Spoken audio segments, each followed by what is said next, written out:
پر اثر ڈال رہا ہے۔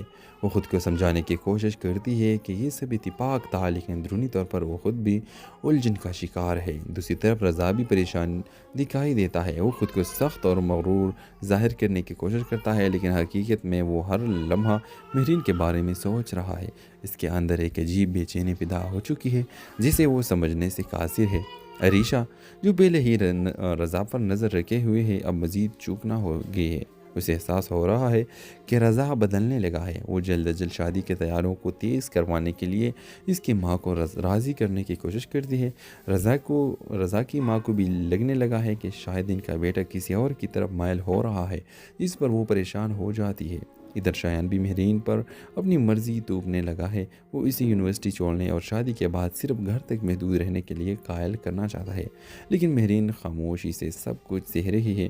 ویورز، کہانی میں نیا موڑ تب آتا ہے جب مہرین اپنی بہن کے ساتھ بازار جاتی ہے اور وہاں اچانک پھر سے رضا سے سامنا ہو جاتا ہے۔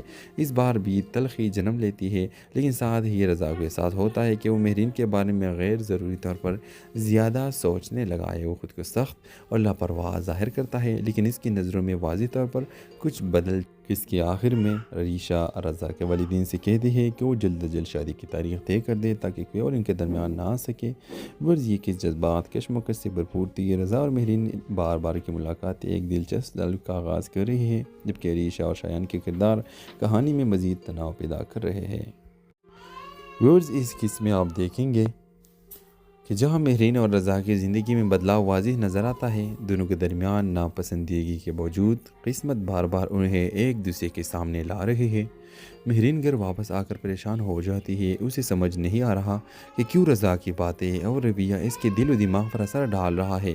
وہ خود کو سمجھانے کی کوشش کرتی ہے کہ یہ سب اتفاق تھا، لیکن اندرونی طور پر وہ خود بھی الجھن کا شکار ہے۔